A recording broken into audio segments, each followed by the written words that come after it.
우리 하나님 말씀 에베소서 1장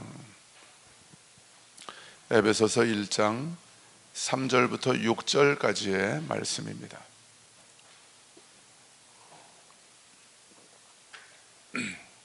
에베소서 1장 3절부터 6절까지 말씀입니다. 우리 다 같이 일어나셔서 한 목소리로 함께 봉독하겠습니다. 에베소서 1장 3절부터 6절까지 함께 읽겠습니다.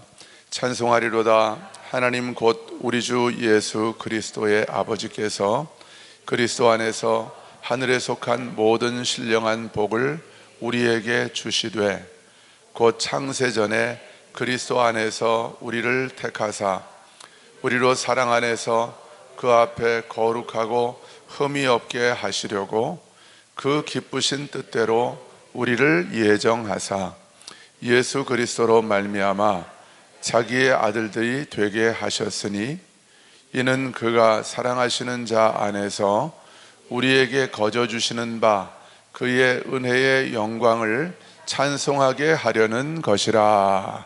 아멘. 자리에 앉으십시오. 우리 믿음으로 선포하겠습니다. 나는 하나님의 자녀입니다. 나는 하나님의 의입니다. 나는 그리스도 안에서 새로운 피조물입니다. 예수님이 채찍에 맞으심으로 나는 나음을 받았습니다. 그리스도 안에서 나는 모든 것을 가진 자입니다. 할렐루야. 우리가 고백한 이 정체성이 바로 저와 여러분의 정체성입니다. 우리는 어떤 상황과 환경에서도 이 정체성에서 흔들리지 않을 것입니다. 우리는 결코 나의 생각과 세상으로부터 들려오는 그런 소리에 이 정체성을 타협하지 않을 것이고, 우리는 끝까지 믿음으로 아버지께서 그리스도 안에서 우리에게 허락하신 이 복음 안에서 하나님의 자녀된 우리의 정체성을 끝까지 주장할 것입니다. 원수마귀에게도 우리는 주장할 것입니다. 원수마귀가 우리를 속이지 못하도록 그렇게 주장할 것입니다. 오늘 말씀의 제목은 이미 다 주셨습니다. 같이 합시다. 이미 다 주셨습니다. 하나님이 이미 하나님의 자녀된 저와 여러분에게 우리에게 필요한 모든 것들을 또 아버지께서 우리에게 주시기 원하시는 것들, 그 모든 좋은 것들을 하나님이 그리스도 안에서 이미 다 주셨다는 거예요. 여러분, 우리에게 필요한 것을 내가 더 잘할까요? 우리 하나님 아버지께서 더 잘하실까요? 틀림없습니다. 하나님 아버지께서 내게 필요한 것들, 내게 있어야 할 것들, 내 욕심을 위해서 필요한 것들이 아니에요. 내 정욕을 위해서 필요한 것들이 아닙니다. 내 야망을 이루기 위해서 필요한 것들도 아닙니다. 내 안에 계신 아버지의 생명을 나타내고 내 안에 계신 예수 그리스도의 생명을 나타내고 또 하나님 아버지께 영광을 돌리며 살아가는데 필요한 모든 것들을 우리 아버지께서 저와 여러분에게 이미 다 주셨다는 것입니다. 여러분, 이게 우리의 믿음 아니겠습니까? 그런데 많은 사람들이 이 믿음이 없는 거예요. 그러니까 믿음이 없다기보다는 영적인 무지죠. 무지. 모르는 거예요. 내가 누구인지를 모르는 것입니다. 우리 아버지가 누구이신지를 모르는 것입니다. 그래서 많은 사람들이 고아처럼 살아가는 거죠. 조금 심하게 표현하면 거지처럼 살아가는 거죠. 집도 없고 아버지도 없는 고아이면서 거지처럼 그렇게 우리가 살아가는 거예요. 많은 사람들이 그렇게 살아갑니다. 그러니까 하나님이 나의 아버지시고 내가 우리 하나님 아버지의 사랑받는 아들이고 딸이라고 하는 이 분명한 정체성이 없으면 예수를 믿어도 어떻게 믿냐 하면 아버지께 자꾸 달라고 하는 거예요. 자꾸 달라고 해요. 아버지, 나한테 이게 필요해요. 나에게 건강이 필요해요. 나에게 돈이 필요해요. 우리 자식들 사업이 잘 돼야 돼요. 우리 아이들이 좋은 대학 가야 돼요 하면서 계속해서 아버지께 달라고만 마치 구걸하는 것처럼 그렇게 신앙생활을 하게 되는 거예요. 여러분, 그건 신앙생활이 아니라 종교생활인 것입니다. 우리는 종교생활하는 것이 아니라 아버지의 사랑 안에서 우리 아버지의 사랑을 마음껏 받아 누리며 그 사랑 안에서 그분만을 기뻐하면서 이 세상이 알지 못하는 기쁨과 평안 가운데 아버지와 함께 믿음으로 걸어가면서 살아가는 삶이 바로 하나님의 자녀된 저와 여러분의 삶인 줄로 믿습니다. 이미 우리 초대교회 교우들은 내가 누구인지에 대한 이 정체성에 대해서는 분명하게 정리가 되어 있는 분들이라고 저는 그렇게 믿습니다. 맞습니까? 맞죠? 예. 그렇지만 혹시라도 여러분 한 주간 동안의 삶을 좀 돌아보십시오. 그 삶을 돌아보면서 자신을 정죄하고 판단하라는 게 아니에요. 점검하라는 것이죠. 내가 하나님의 자녀의 정체성으로 살지 못한 어떤 시간들, 그런 어떤 영역들이 있다고 한다면 우리가 다시 한번 하나님 나라 복음 안에서 다시 그리스도 안으로 우리가 정확하게 들어와서 이제 나의 삶을 점검하면서 더 이상 그렇게 바보처럼 원수마귀에게 속으면서 살아가지 말자는 거예요. 그게 오늘 말씀을 통해서 우리가 함께 나누기 원하는 하나님의 은혜인 것입니다. 자, 하나님이 저와 여러분의 삶에 필요한 모든 것들을 다 주셨다고 하는 말씀이 어디 나옵니까? 자, 우리 3절 말씀 한번 다시 한번 읽어볼까요? 시작. 찬송하리로다. 하나님 곧 우리 주 예수 그리스도의 아버지께서 그리스도 안에서 하늘에 속한 모든 신령한 복을 우리에게 주시되. 아멘. 자, 하나님 곧 우리 주 예수 그리스도의 아버지께서, 하나님 아버지께서 하늘에 속한 모든 신령한 복을 우리에게 주셨대요. 여기 주시되 그랬지만은 헬라어 원어 성경을 보면 또 영어 성경을 봐도 완료 시제로 되어 있습니다. 현재 완료 시제로 되어 있는 거예요. 하나님이 이미 하늘에 속한 신령한 복을 이미 저와 여러분에게 주셨다고 말씀하고 있습니다. 누구 안에서 주셨대요? 그리스도 안에서 주셨대요. 여러분, 예수님이 지금 어디 계십니까? 하늘 보좌 우편에 앉아 계시죠? 그렇지만 예수님은 동일하게 영으로 어디 계십니까? 내 영 안에 계십니다. 예수님이 내 안에 계시고 나는 예수님 안에 있습니다. 그래서 저와 여러분은 그리스도 안에 있는 것입니다. 그리스도 안에 있는 저와 여러분에게 하늘에 속해 있다는 것은 하늘에 있는 이 뜻이에요. 땅에 있는이 아니에요. 우린 하나님께서 주시는 복을 이 땅에서 찾지 않습니다. 하늘에 있기 때문에 하늘에 있는 그 복을 우리는 찾는 거예요. 우리가 하늘에 있는 그 복을, 하나님이 저와 여러분에게 이미 주신 그 복을 쫓아다니는 것이 아니죠. 이미 내 안에 있으니까 그 복이 이미 내 안에 있는 것을 내가 마음으로 믿고 입으로 시인하는 거예요. 다시 말씀드립니다. 머릿속으로 이해하려고 하지 마세요. 아니, 그 복이 어디 있지? 머릿속으로 이해하려면 봐야 되잖아요. 보이지 않으면 우리의 뇌는 받아들이지 않거든요. 받아들이지 않아요. 그렇게 이해하지 말고 하나님께서 이미 저와 여러분에게 주신 하늘에 있는 신령한 복은 우리 눈에 보이지 않지만 그리스도 안에서 이미 저와 여러분에게 주어져 있는 것입니다. 하늘에 속한 모든 신령한 복은 예수님 안에 있는 거예요. 아멘. 예수님 안에 있습니다. 그런데 그 예수님이 내 안에 계십니다. 그러므로 우리 안에는 하늘에 있는 모든 신령한 복이 우리 안에 완전하게 주어져 있는 거예요. 할렐루야.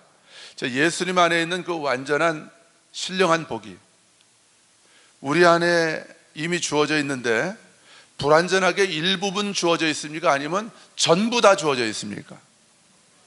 여기 뭐라고 그랬어요? 모든 신령한 복을 그랬잖아요. 같이 해보십시다. 모든 신령한 복을 이미 나에게 주셨다. 누구 안에서요? 그리스도 안에서. 모든 복을 우리에게 다 주셨습니다. 그러면 우리에게 더 이상 필요한 것이 있습니까? 없습니까? 대답해 보세요. 우리에게 더 이상 필요한 것이 있습니까? 없습니까? 그럼 우리에게 필요한 한 분은 누구십니까? 예수 그리스도십니다. 왜냐하면 그분 안에 하늘에 있는, 하늘에 속했다는 것은 하늘에 있다는 거예요. 하늘에 있다는 것은, 하늘은 어디입니까? 하늘은 아버지의 보좌가 있는 곳이죠. 그리고 아버지의 뜻이 완전하게 이루어져 있는 곳이 바로 하늘입니다. 그렇죠? 우리 주기도문으로 고백하잖아요. 뜻이 하늘에서 이루어진 것과 같이 땅에서도 이루어지이다. 우리가 그렇게 기도하잖아요. 하나님 아버지의 뜻은 이미 하늘에 완전하게 이루어져 있습니다. 우리 아버지가 계신 곳, 우리 아버지가 계신 곳, 그리고 아버지의 보좌가 있는 곳, 그 보좌에서 하나님은 온 우주 만물을 지금도 통치하시는 것이죠. 그런데 그 하늘이 어디에도 있어요? 내 안에도 있습니다. 왜냐하면 하나님의 영이 내 영 안에 완전하게 보좌 삼으시고 내 영 안에 계시기 때문에, 내 마음 안에 계시기 때문에, 하나님의 보좌가 내 영 안에, 내 마음 안에 이루어져 있습니다. 그러니까 내 마음이, 내 영이 하늘인 거예요. 그러니까 하늘에 있는 모든 신령한 복을 우리에게 다 주셨대요. 그럼 어디다가 주신 거예요? 정확하게 말하면 내 영 안에, 내 마음 안에. 우리 마음에 성령을 부어주셨다고 그랬으니까 내 마음 안에, 내 영 안에 하늘에 속한 모든 신령한 복이 다 주어져 있는 거예요. 여러분, 우리가 어마어마한 사람들입니다. 엄청난 사람들입니다. 정말 여러분 한 분 한 분은 대단한 분들입니다. 할렐루야. 여러분이 생각하는 것보다, 또 여러분 주변 사람들이 생각하는 것보다 여러분은 훨씬 더 위대한 분들입니다. 말로 다 표현할 수 없을 정도로 우린 위대한 사람들입니다. 왜냐하면 하늘에 속한 모든 신령한 복이 이미 우리에게 주어져 있기 때문에 그렇습니다. 신령한 복이라고 했죠. 신령한 복이라는 헬라어 원어의 본래의 뜻은 영적인 복이에요. 영적인 복. 그러니까 이 복은 눈에 보이는, 우리가 눈에 보이는 것을 쫓아서는 맛볼 수 없는 복이라는 거예요. 영적인 복은 보이지 않는 세계가 영적인 세계이니까. 그러니까 영적인 복이라는 것은, 신령한 복이라는 것은 오직 성령님을 통해서만 우리에게 주어질 수 있는 것이고 우리가 맛볼 수 있는 거예요. 그게 영적인 복입니다. 근데 성령님께서 그 하늘에 속한 영적인 복을 우리 영 안에 성령께서 그 모든 복을 가지고 오신 거예요.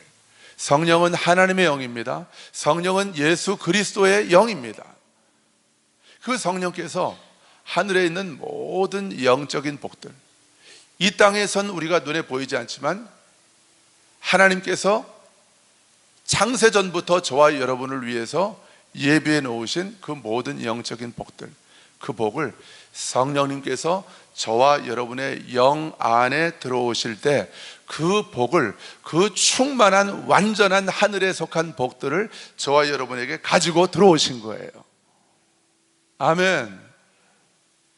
자, 이것이 우리가 이 땅에서 고아처럼 살아가지 않을 수 있는 이유인 것입니다. 이 코로나 상황 가운데 많은 사람들이 힘들어하고 경제적으로 고통을 받고 있잖아요. 문을 닫고 있는 그 영업을 그만하고 있는, 문을 닫고 있는 그런 가게들이 얼마나 많습니까? 우리 주변에 어려움 당한 분들이 얼마나 많습니까? 여러분, 하나님은 모든 인류가 다 하나님의 자녀의 그 자리로 돌아오기를 원하시는 것입니다. 저는 이번에 지난 한 3주 동안 쉬면서 어떤 노래를 하나 들었는데 그 노래가 계속 꽂혔어요. 제가 20대 중반에 많이 들었던 노래입니다. 시인과 촌장이 아셔요? 혹시 들어보셨습니까? 하덕규 지금은 목사님이 되셨습니다. 그분이 이제 통기타 가수로 활동할 때 그분이 함춘호, 우리나라 아주 유명한 손가락에 꼽히는 기타리스트죠. 그분과 함께 만든 음반이 시인과 촌장이에요. 근데 거기에 풍경이라고 하는 노래가 있습니다. 그 풍경이라는 노래의 제목 아주 간단해요. 몇 줄 안 되는 제목이에요. 가사예요. 근데 그 가사가 이렇게 됩니다. 세상 풍경 중에서 제일 아름다운 풍경, 모든 것들이 제자리로 돌아오는 풍경. 근데 이분이 그때는 하나님을 영접하기 전에 쓴 곡이래요. 근데 이분이 계속해서 삶의 공허, 무엇으로도 이분이 뭐 보니까 마약도 해봤고 술도 많이 먹어봤고 뭐 안 해본 거 없이 다 해본 분이더라고요. 돈도 많이 벌어봤고 인기도 많이 걸어봤고, 그런데 채워지지 않는 이 공허함, 거기에 대해서 계속해서 고민하고 번뇌하면서 그렇게 계속해서 가사를 써갔던 거예요. 그런데 이게 하나님께서 그에게 주신 어떤 갈망이었죠. 세상 모든 풍경 중에서 제일 아름다운 풍경은 모든 것들이 제자리로 돌아가는 거예요. 여러분, 우리가 돌아가야 될 제자리가 어디겠습니까? 바로 아버지의 집이죠. 그리스도 안, 하나님 아버지의 사랑 안으로 모든 인류가 돌아오는 거예요. 이게 본래 모든 인류의 자리인 거예요. 하나님이 모든 인류를 창조하신 목적입니다. 아버지 집에서, 아버지의 사랑 안에서 아버지께서 그들을 위해서 예비하신 모든 영적인 복들. 여러분, 제가 몇 달 전에 설교했죠. 영이 실제라고 하는 설교했죠. 영적인 복이 실제입니다. 하나님이 우리에게 보이진 않지만 그리스도 안에서 우리에게 주신 영적인 복이 실제이고, 우리가 마음으로 믿고 입으로 선포하면서 나의 생각을 섞지 않고 세상의 가치관을 섞지 않고 세상의 풍조를 섞지 않고 전문가들의 의견을 섞지 않고 하나님 아버지께서 말씀하신 그분의 말씀, 그 진리를 정확하게 믿음으로 붙잡고 내가 믿음으로 나아갈 때, 그리스도 안에서 이미 나에게 주신 하늘에 속한 영적인 복들이 저와 여러분의 실제 삶을 통해서 나타나게 될 줄로 믿습니다. 이게 바로 하나님 나라 복음인 것이죠. 기억하셔요, 여러분. 내가 돈이 없다고, 돈이 부족하다고, 돈이 없어서 내가 참 힘들다, 내가 나이는 자꾸 먹어가는데, 나이는 50이 넘어가는데 우리 애기들은 아직 어리고 이 애들을 어떻게 키워야 되지? 점점점 코로나 이후로 경제는 더 어려워진다고 하는데, 아이들이 대학 가기도 점점점 힘들어진다고 하는데 이 아이들을 어떻게 키우지? 이런 생각이 들어올 때가 있는 거죠. 그리고 자꾸 몸에서 이렇게 아픈 데가 생기고 통증이 느껴지죠. 허리도 아프고 무릎도 아프고 손마디도 쑤시고, 일어날 때는 그냥 우두두두둑 소리가 막 나고 소화도 잘 안 되고, 이건 뭐 이 순리거든요. 우리가 이 땅에 살아가는 한, 주님 오시기 전까지 우리가 누구도 피할 수 없는 그런 삶의 어떤 그 당연한 우리의 모습들인데, 여러분, 그럴 때마다 그걸 당연한 것으로만 받아들이지 마시고 내 안에 누가 계신지를 기억하셔야 됩니다. 우리 아버지가 누구이신지를 기억하셔야 합니다. 내가 그 아버지 앞에서 누구인지를 기억하셔야 되는 거예요. 그리고 아버지께서 나에게 이미 주신 것들이 무엇인지를 기억하셔야 되는 것입니다. 그게 뭐예요? 그리스도 안에 있는, 정확하게 표현하면 오직 예수님만 갖고 계실 수 있는 그분 안에 있는 하늘에 속한 모든 신령한 복을 하나님께서 이미 저와 여러분에게 다 주셨다는 거예요. 선포합시다. 아버지께서 나에게 다 주셨습니다. 할렐루야. 그런데 원수 마귀는 아니라고 자꾸 우리를 속이죠. 마귀가 하는 일은 속이는 일이에요. 우리를 속여서 우리에게 아버지께서 다 주신 것들을 도둑질하는 거예요. 사실은 마귀가 도둑질한다기보다는 내가 이렇게 헐렁헐렁하면서 아버지께서 주신 것들을 그냥 이렇게 내팽개쳐 버리는 것이죠. 정확하게 표현하면.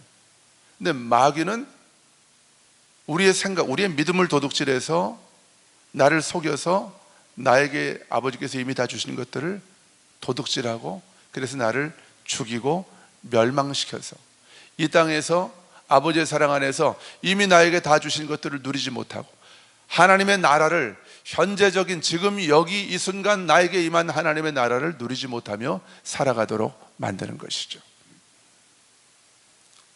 마귀가 또 내 육신의 생각이, 나의 거짓 자아가 거기에 또 반응하는 것이고요. 여러분 기억하세요. 몸이 아플 때마다 그리스도 안에서 저와 여러분에게 필요한 모든 치유는 이미 저와 여러분 안에 다 임했습니다. 할렐루야.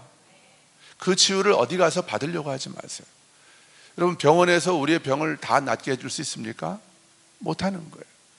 그러나 그리스도 안에서는 우린 이미 다 치유받은 것입니다. 이게 무슨 말이냐면, 우리가 천국에 가면 영원히 우리는 어떤 고통도 어떤 질병도 없이 아버지의 사랑의 품에 안겨서 영원토록 그 기쁨의 나라에서 안식을 누리며 살아가게 될 것입니다. 그런데 그 영원한 안식과 치유가 이미 저와 여러분의 영 안에 임했다는 거예요. 할렐루야. 우리가 원수 마귀에게 속지만 않는다면, 내 거짓 자아로 내가 원수 마귀에게 속지만 않는다고 한다면, 우린 이미 내 안에 주어진 내 영 안에, 다시 말하면 내 영 안에 있는 그리스도, 그분 안에 있는 이 완전한 치유, 예수님이 채찍에 맞으심으로 나는 나음을 입었잖아요. 받을 것이다가 아니라 이미 입었지 않습니까? 그 치유가 저와 여러분의 삶을 통해서 나타나게 될 줄로 믿습니다. 저도 솔직히 말씀드리면 여전히 통증이 있습니다. 통풍은 많이 좋아졌지만 여전히 오른쪽 엄지발가락과 왼쪽 엄지발가락에 약간의 그 찌릿찌릿한 뻐근한 그런 통증이 있어요. 또 이 손가락 끝에도 통증이 있고요. 또 왼쪽 이 허리도 약간 좀 안 좋고요. 뭐 아픈데 그 통증이 느껴지는 데를 얘기하자면 저도 한 A4 용지 한 장 정도는 쓸 것 같아요. 그런데 제가 결단한 게 있습니다.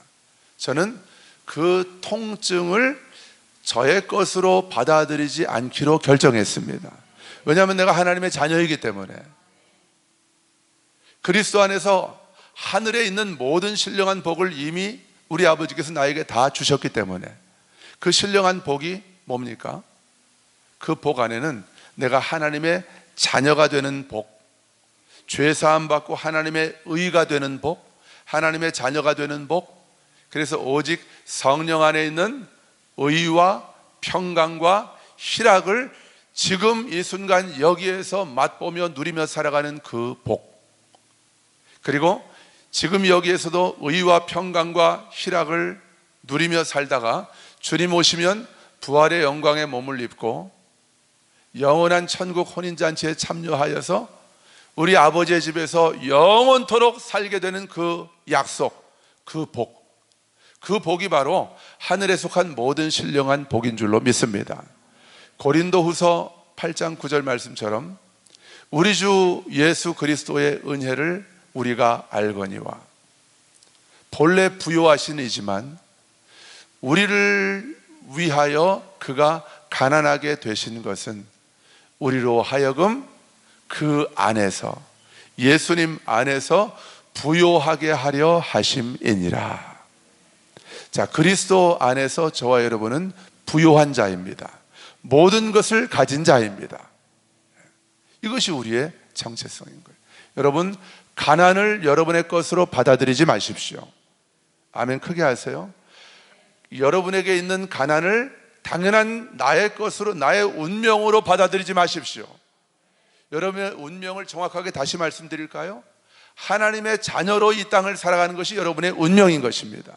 그리스도 안에서 하늘에 속한 모든 신령한 복을 다 가진 자로 이 땅을 살아가는 것이 바로 저와 여러분의 운명인 것입니다. 영어로 destiny. 내 운명은 가난이 아니에요. 내 운명은 질병이 아닌 것입니다. 우리의 노력으로, 우리가 열심히 노력해서 우리 안에 있는 하나님이 다 주신 이 재정의 축복들, 또 치유함의 복들, 이런 것들을 우리의 열심과 노력과 나의 애씀으로 얻어내려고 하는 것, 이것이 바로 옛 언약, 율법적인, 구약적인 신앙의 방식이죠. 이게 종교 생활이죠. 우리는 그렇게 하는 것이 아니라 이미 그리스도 안에서 나에게 다 주신 것들을 마음으로 믿고 입으로 시인하고 선포하면서 취하는 것입니다. 내 상황과 환경이 몸이 아픈데 이거 어떡하지? 약 먹어야 되나? 병원 가야 되나?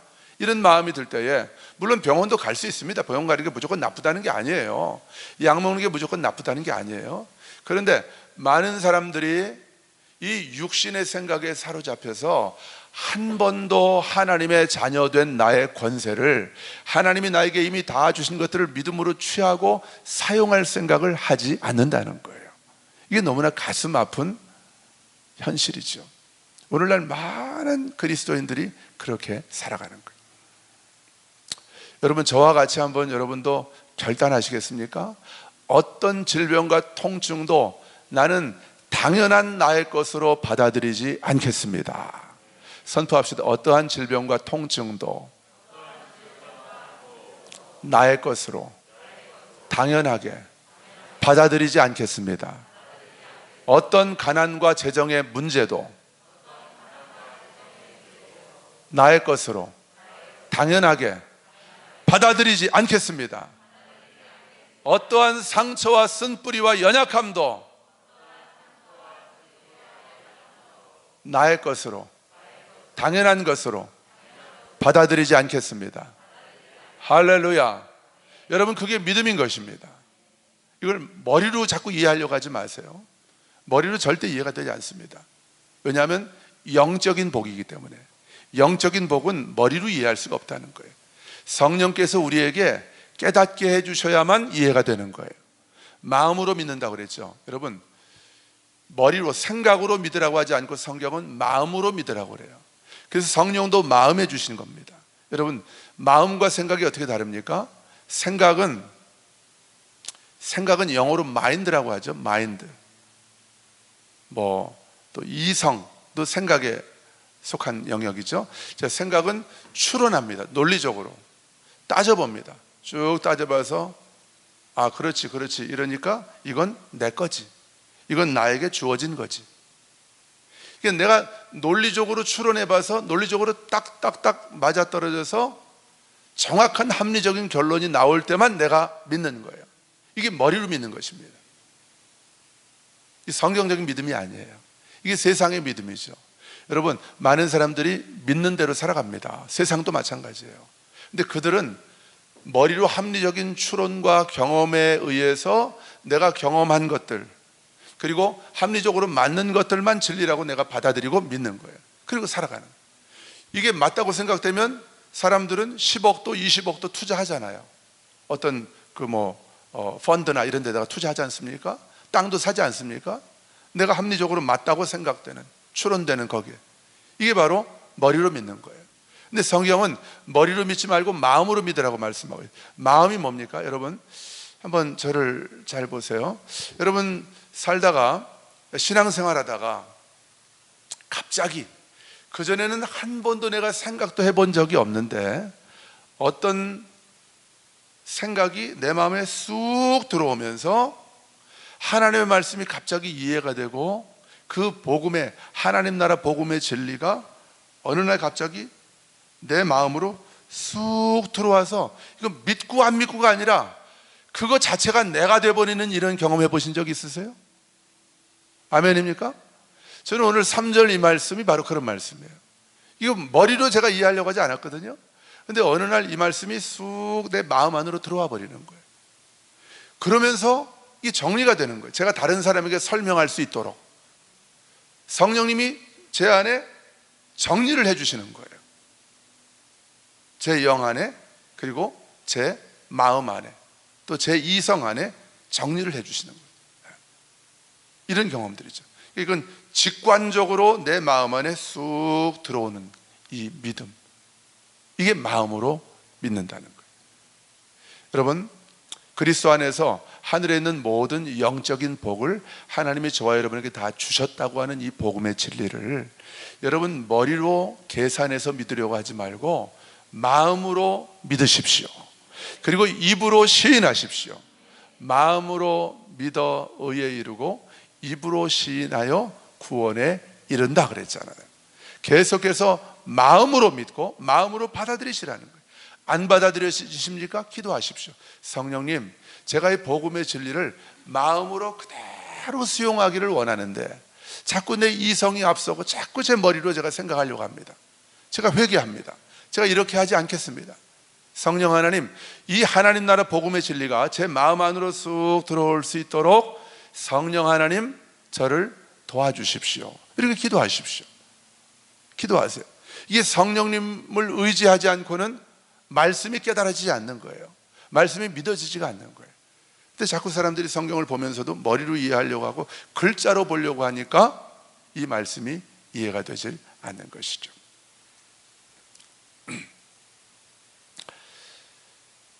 여러분, 한 분 한 분을 축복합니다. 어떤 질병도 어떤 가난과 재정의 문제도 당연한 것으로 받아들이지 않기를 주님의 이름으로 축원합니다.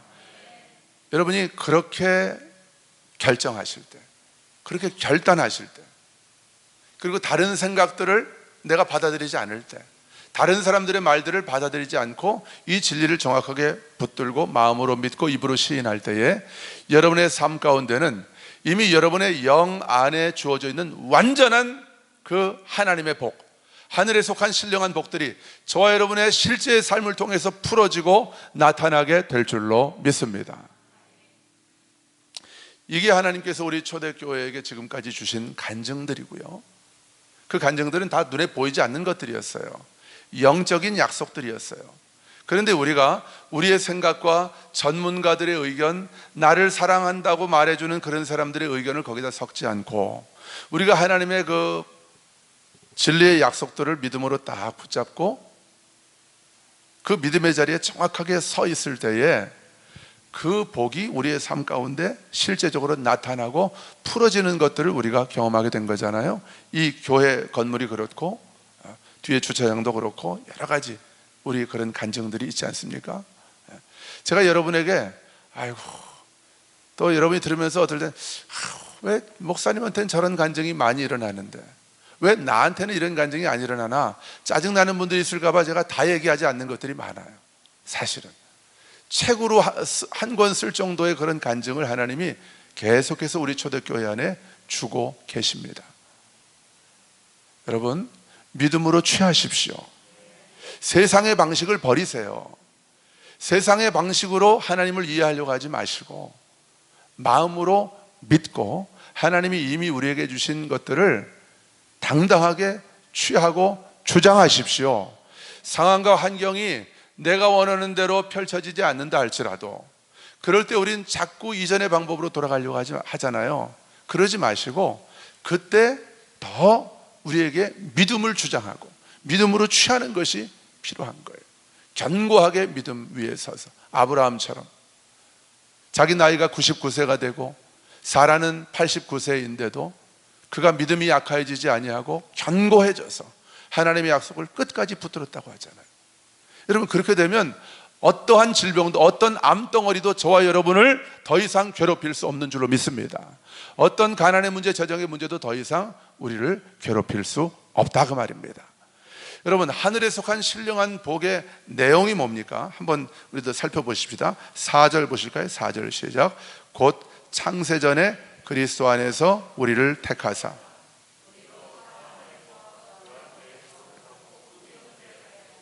자, 하늘에 속한 모든 신령한 복의 내용이 뭐예요? 창세전에 그리스도 안에서 하나님이 우리를 택하셨대요. 이게 하늘에 속한 신령한 복의 내용입니다. 창세전이 뭡니까? 이 세상이 창세기에 이 세상이 창조되기 이전에 하나님이 저와 여러분을 택하셨대요. 무엇으로요? 하나님의 자녀로. 하나님의 자녀로 저와 여러분을 택하셨다고 말씀하고 있어요. 언제 택하셨다고요? 창세. 아니 목사님, 어떻게 창세전에 내가 있지도 않았는데요? 여러분, 그게 바로 이 땅에서 살아가는 인간적인 생각, 인본주의적인 생각이라, 내가 중심이 되고 내가 주인이 되어 살아가는 사람들의 생각이라는 거예요. 여러분, 하나님은, 제가 자주 말씀드리지만, 하나님은 과거, 현재, 미래가 없는 분입니다. 하나님은 영원한 지금을 살고 계시는 분이 바로 하나님이십니다. 할렐루야. 그러니까 하나님에게는 창세전도 지금이요, 지금도 지금이요, 우리가 생각하는 10년 후도 그분에겐 지금인 것입니다. 이해가 되십니까? 이게 영적인 세계인 거예요. 이걸 이해하고 나면 10년 후의 일을 우리 걱정하지 않습니다. 왜냐하면 나는 10년 후, 100년 후도 아버지의 집에서, 그리스도 안에서, 그분의 사랑 안에서 살아가는 하나님의 자녀이기 때문에. 할렐루야. 과거에 대해서도 더 이상 우리는 아파하지 않습니다.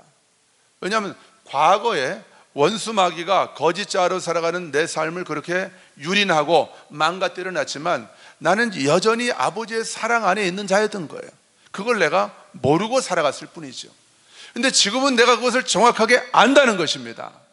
우리의 머리로가 아니라 나의 마음으로, 내가 그걸 믿고 입으로 시인하는 자가 되었다는 거예요. 나는 달라졌다고 말입니다. 그리스도 안에서 새로운 피조물이 되었다는 것입니다. 이전 것은 다 지나갔고 새 것이 되었다는 것입니다. 그러니까 창세전에 우리를 택하셨다는 이 말씀도 그렇게 우리가 마음으로 믿을 때 조금도 문제가 되지 않는 거예요. 여러분 기억하십시오. 여러분 한 분 한 분을 하나님이 언제 하나님의 아들, 딸로 택하셨다고요? 여러분 입술로 선포해보세요. 언제요? 창세 전에 나를 하나님의 자녀로 택하셨습니다. 선포합시다. 하나님께서 창세 전에 나를 하나님의 아들로 택하셨습니다. 할렐루야. 이게 하나님 나라 복음이라는 거예요. 우리에게 필요한 것은 이거 이상도 이하도 아닌 거예요. 이것만 정확하게 내가 흔들리지 않고 이 진리를 붙들고 믿음으로 걸어간다면 우리에게는 더 이상 두려워할 것이 없습니다. 우리가 염려하고 걱정할 것이 없습니다. 그 무엇도 우리를 흔들 수 없습니다. 이 세상 그 무엇도 아버지의 사랑 안에서 저와 여러분을 끊을 수 없는 줄로 믿습니다. 세상이 감당할 수 없는 사람들이죠. 히브리서 11장에 나오는 것처럼 나는 세상이 감당할 수 없는 사람입니다. 선포합시다. 나는 세상이 감당할 수 없는 사람입니다. 자, 창세전에 그리스도 안에서 우리를 택하셨대요. 왜 택하셨어요? 4절 뒷부분에 이유가 나오죠. 우리로, 저와 여러분으로 하여금 사랑 안에서, 누구의 사랑 안에서? 아버지의 사랑 안에서, 예수 그리스도의 사랑 안에서. 여러분, 저와 여러분을 향한 하나님의 사랑은 변함이 없습니다. 중단된 적이 없습니다. 내가 헤매고 정신 못 차리고 여기저기서 기웃기웃 이 세상의 즐거움을 쫓아서 헤매고 돌아다닐 때조차도 아버지의 사랑은 그친 적이, 끊어진 적이 없다는 것입니다. 그래서 그 사랑 안에서, 우리로 사랑 안에서 그 앞에, 하나님 앞에 거룩하고 흠이 없게 하시려고 하나님이 창세전에서 저와 여러분을 택하셨대요. 우리를 어떤 존재가 되게 하시려고요? 아버지의 사랑 안에서, 따라하세요. 아버지의 사랑 안에서 거룩하고 흠이 없게 하시려고 나를 택하셨습니다. 할렐루야.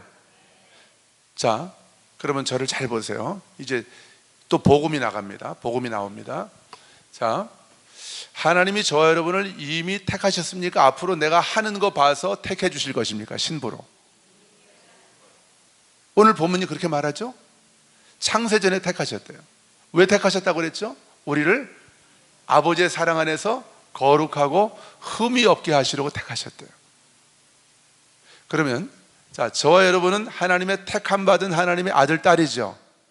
그러면 저와 여러분은 이미 거룩하고 흠이 없는 자입니까? 더 노력해서 거룩하고 흠이 없는 자로 변화되어 가야 합니까? 할렐루야!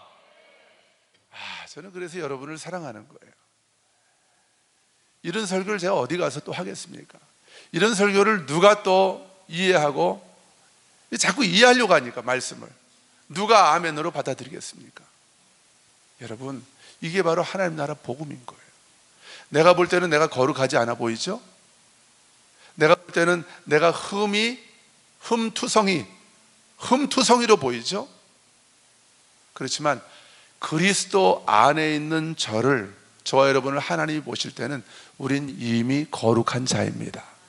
이미 우리는 흠 없는 자입니다. 그게 하나님의 의라는 뜻이에요.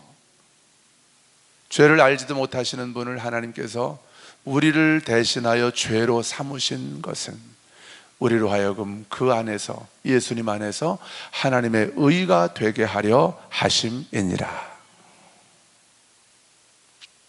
여러분 기억하세요. 성화라고 하는 그 기독교 교리가 있잖아요. 성화, 어떤 의미인지는 알고 또 어느 정도 우리에게 유익한 면도 있지만 하나님 나라 복음의 이 정수, 이 진리를 훼손하는 측면이 있는 거예요.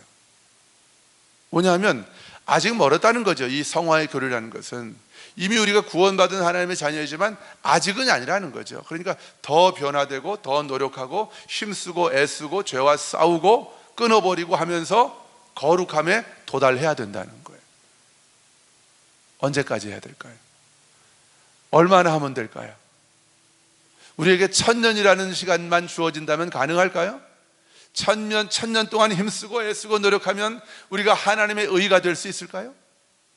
거룩하고 흠이 없다는 것은 하나님의 의라는 것인데, 그래서 아버지께서 예수님을 저와 여러분에게 주신 것입니다. 우리의 노력으로 안 되니까. 여러분, 이걸 믿음으로 받아들이는 것이 바로 겸손인 것입니다. 근데 나는 내 양심으로는, 나의 의로는 난 그거 못 받아들이겠어. 난 지금까지 인생을 그렇게 살지 않았어. 그러니까 나는 내 방식대로 하나님의 의에 도달할 거야. 그러다가 지옥 가는 거예요. 그러다가 지옥 가는 거예요. 왜 지옥 가는지 아십니까? 믿지 않기 때문이에요. 내가 안 믿고 다시 이전의 방식, 예수님이 오시기 이전의 방식으로 내가 하나님께 인정받겠다는 거 아니에요? 하나님의 의가 되겠다는 거 아니에요? 정말 어처구니가 없는 너무 불쌍한 생각이죠. 안타까워요. 너무너무 안타까워요. 여러분, 우리가 거룩하고 흠이 없게 되는 것은 하나님의 사랑 안에서 되는 거예요. 저와 여러분은 이미 하나님 아버지의 사랑 안에 있는 그분의 자녀들입니다. 그러므로 우리는 거룩하고 흠이 없는 자들인 거예요.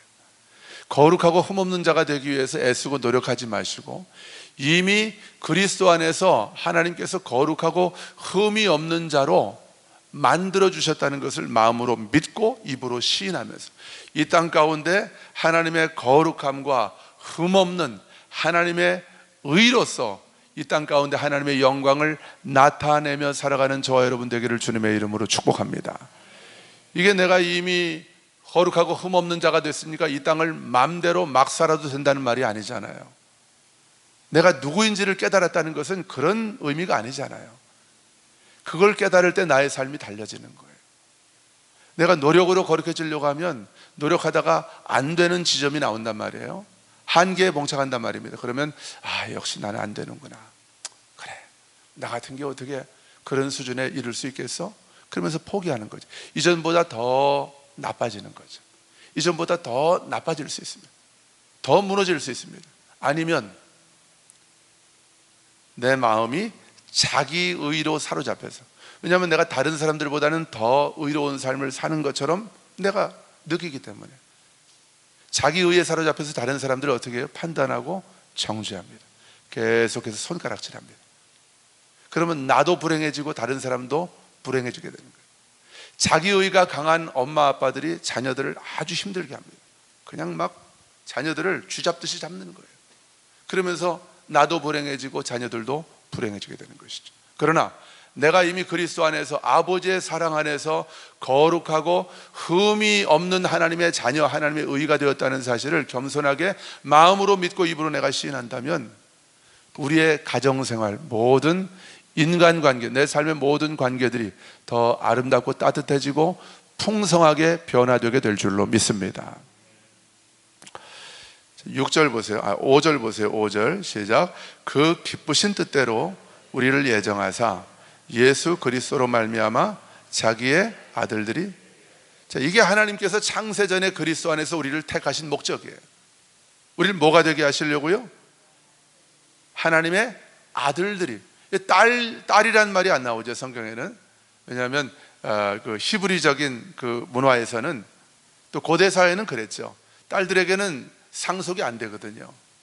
아버지의 기업, 아버지의 재산이 딸들에게는 상속이 안 되니까 아들들이라고 표현하고 있어요. 그래서 저와 여러분은 하나님에게는, 사실은 하나님 안에서는 우리가 이 성의 구분이 그렇게 중요한 거 아닙니다. 저와 여러분은 다 하나님의 아들들입니다. 다시 말하면 하나님의 상속자라는 것이죠. 여러분, 하나님의 상속자가 되게 하시기 위해서 하나님께서 창세전에 저와 여러분을 택하신 거예요.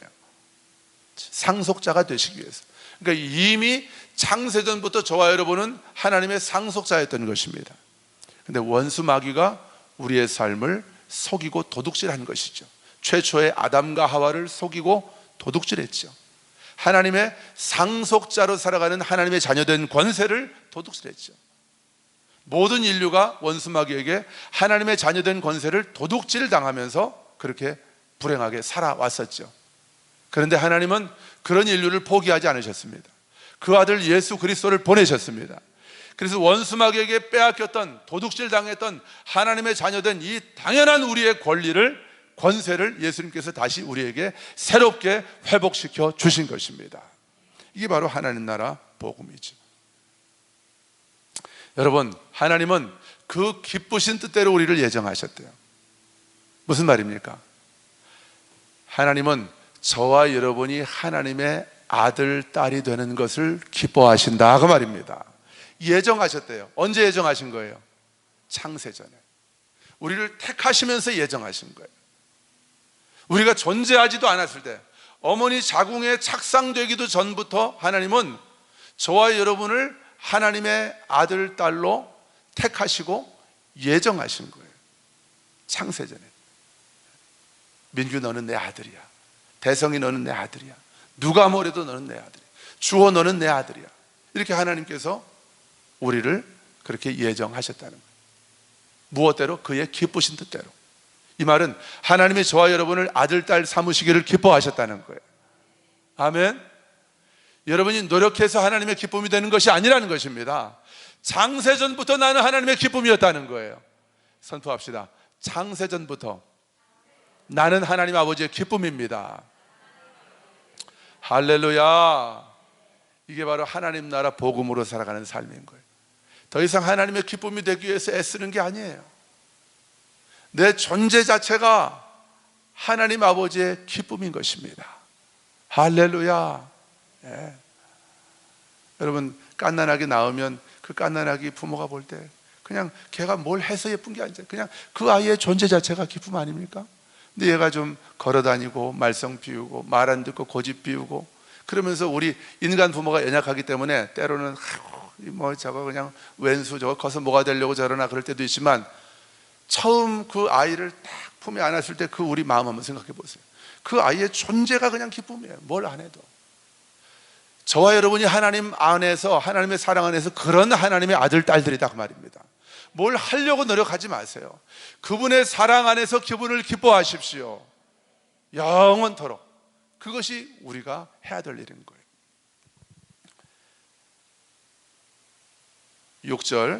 6절 보세요. 6절 시작. 이는 그가 사랑하시는 자 안에서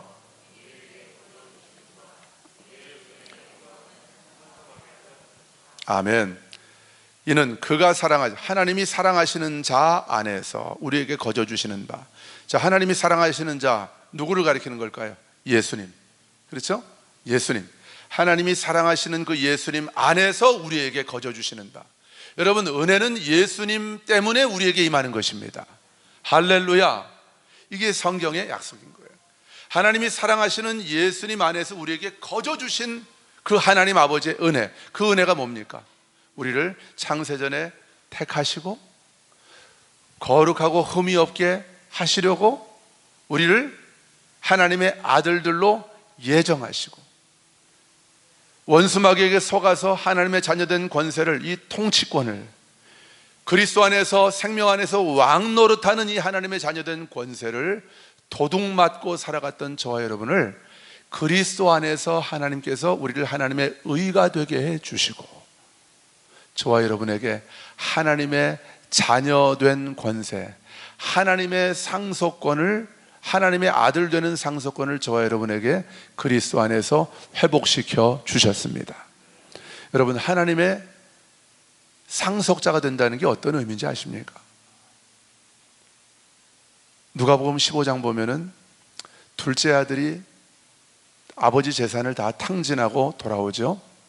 아버지가 살찐 소를 잡죠. 그리고 잔치를 벌이죠. 큰아들이 들어오면서 입이 만큼 나와서 아버지에게 화를 내죠. 서운하다는 얘기를 하죠.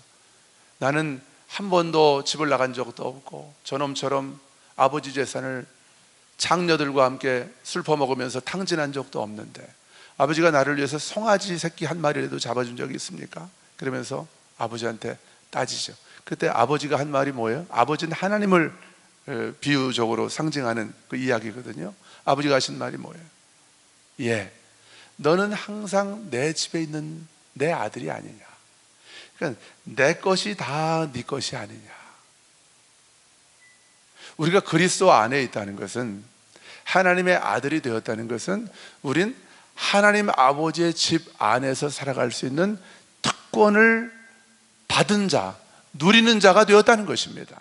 저와 여러분은 하나님 아버지 집 안에 있습니다. 자, 하나님의 아버지의 집 안에 사는 자들에게 그 큰아들 앞에서 아버지가 했던 얘기를 통해서 하나님이 말씀하시는 거예요. 하나님 아버지의 집 안에 살아가는 자들에게 말씀하시는 거예요. 뭐라고 말씀하셔요? 얘들아, 민규야, 내 것이 다 네 것 아니니? 아버지인 나에게 속한 모든 것이 다 네 것이 아니니? 그렇게 말씀하시는 거예요. 여러분, 이해가 되십니까? 이해가 아니에요. 여러분, 이 말씀이 여러분 마음 안에 쏙 들어오십니까? 아버지께 다 내 거라고 말씀하신 거예요. 그렇죠? 예. 갈라디아서 4장 1절을 보면, 유업을 이을 자가 모든 것의 주인이나 어렸을 동안에는 종과 다름이 없어서 아버지가 정한 때까지 후견인과 청지기 아래에 있나니 하면서 율법 아래에 있었던 그 구약 시대의 사람들에 대해서 말씀하고 있는 것이죠. 근데 여기서 핵심은 뭐냐면, 유업을 이을 자가 모든 것의 주인이래요. 상속자가 모든 것의 주인이래요. 아들이 모든 것의 주인이래요. 아버지가, 정작 주인은 아버지이신데 유업을 이을 상속자 아들이 모든 것의 주인이래요. 모든 것이 뭐예요? 아버지 집에 있는 모든 것의 주인이래요.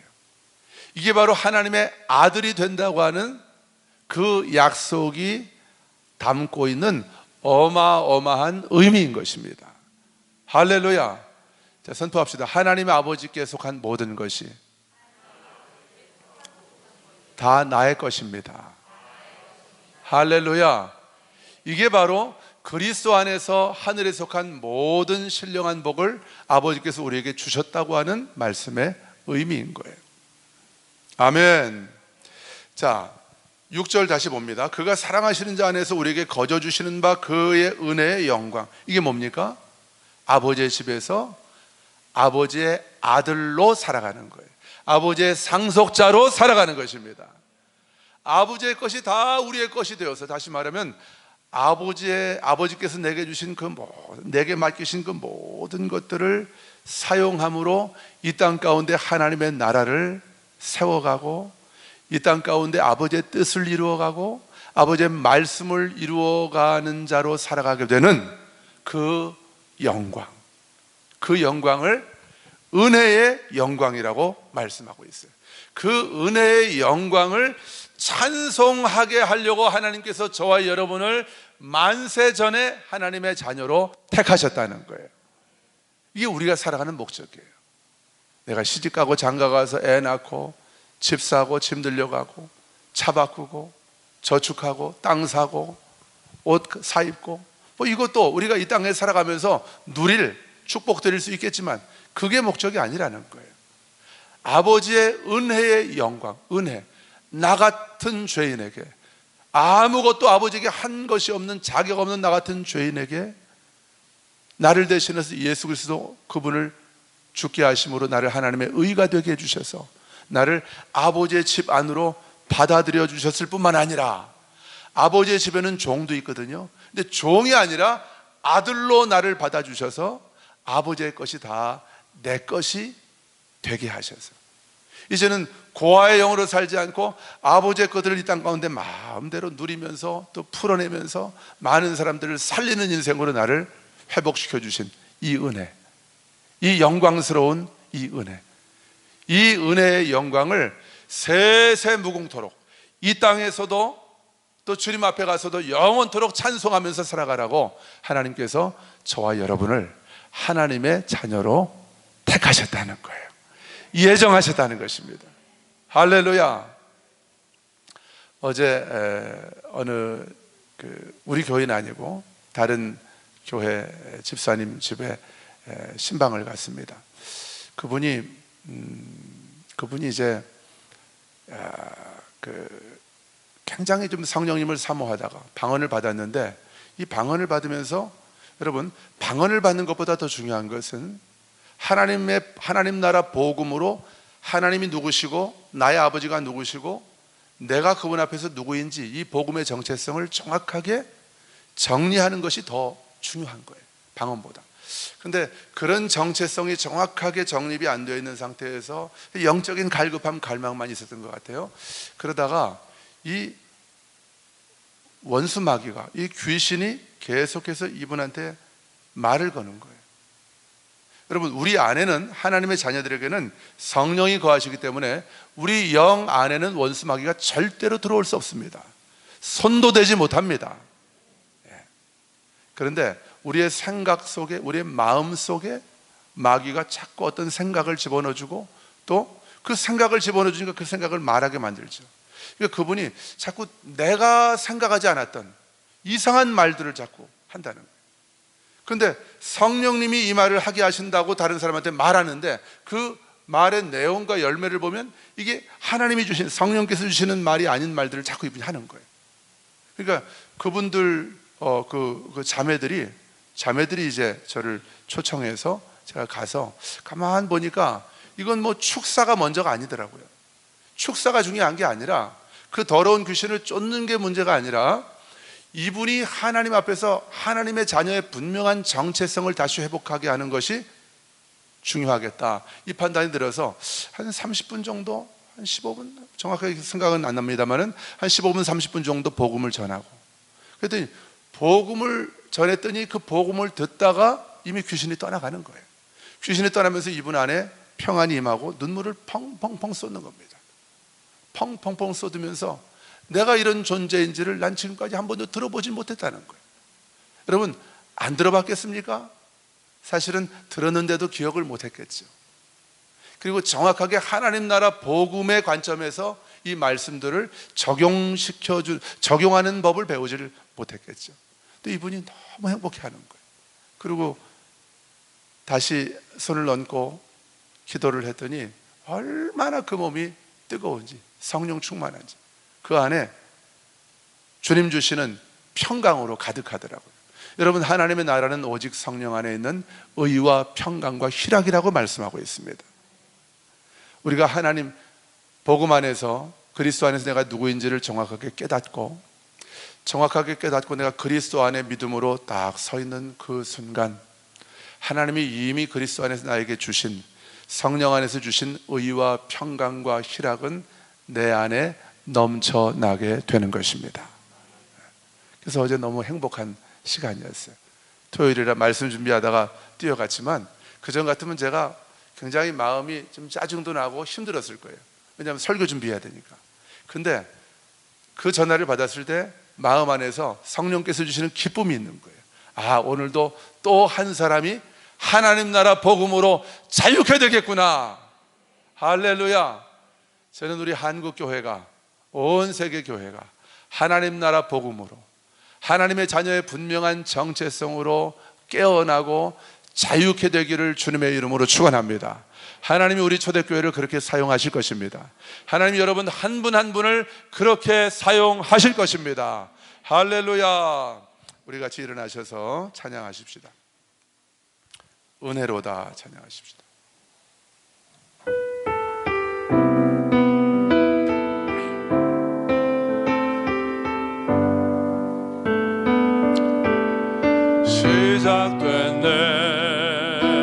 시작됐네 우리 주님의 능력이 나의 삶을 다스리고 새롭게 하네. 자유하네 자유하네. 죄와 사망으로부터 나의 삶은 변하고 난 충만하네. 시작됐네. 한 번 더 고백합시다. 시작됐네. 할렐루야. 우리 주님의 능력이 나의 삶을 다스리고 우리 한 번 더 고백합시다. 시작됐네. 시작됐네. 시작됐네. 우리 주님의 생명이 우리 주님의 생명이 나의 삶을 다스리고 새롭게 하네. 자유하네. 우리는 모든 죄와 사망으로부터 자유케 되었습니다. 으로부터 나의 삶은 변하거나 충만하네. 은혜로다 은혜로다. 주의 은혜 한량 없는 주의 은혜